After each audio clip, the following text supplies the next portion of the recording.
The first tool I'm going to show you that'll help you get from paper to plywood is something called a trammel.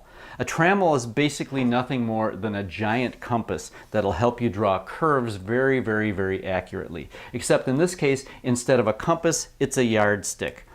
You can use a yardstick. You can just tape a pen or a pencil on one end. You can tape a screw or a nail on the other end and use that to draw your curves. I happen to have a commercial set here that I bought from Micromark. It's very nice because it lets you very quickly and easily move your pencil or your focal point on the yardstick with the screw here. It's also got a very nice pencil or pen holder. The other side also has that same sort of adjustment and a real nice point on it.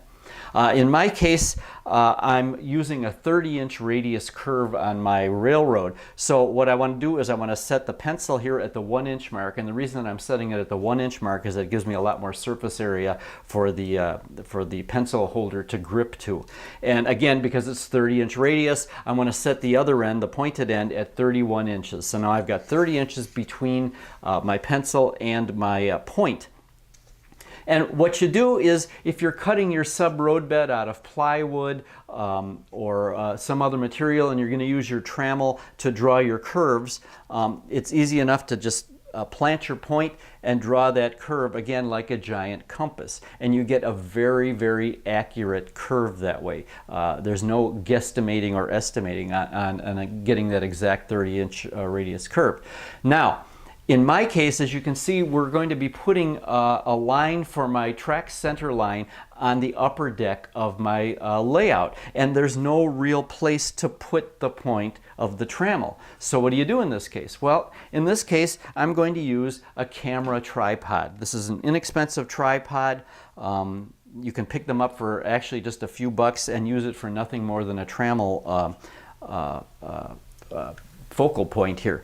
My particular tripod has some screws in the head of it, which makes it very convenient to be able to plop that point right down into the head of one of the screws and know that I'm always going to be using exactly the same point every time I draw this curve up here. So what I want to do is start to draw that curve, and it's very important that when you're going to join two pieces of straight track that you know exactly where those straight tracks are. In my case, I've got a piece of flex track here on the upper deck, a piece of flex track here. I know that's where my straights are going to be, and I want to just join these two pieces of straight track with a 90-degree curve. So what I'm going to do is remember which screw I'm putting my trammel point in, and then just adjust the position of the tripod so that I get the pencil on my trammel in about the center point of my flex track. That one looks pretty good. We'll move it over here, and I've got to move this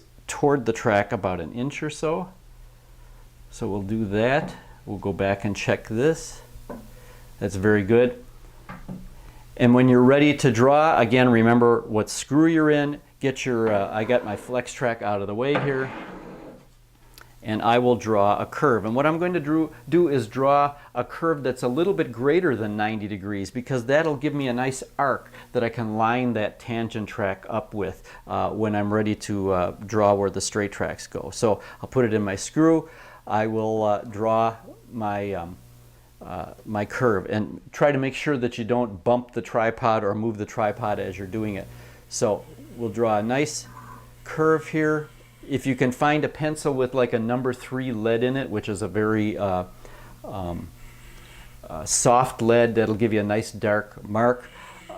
You can also use again a magic marker for to draw your line, and I'm going well beyond 90 degrees here.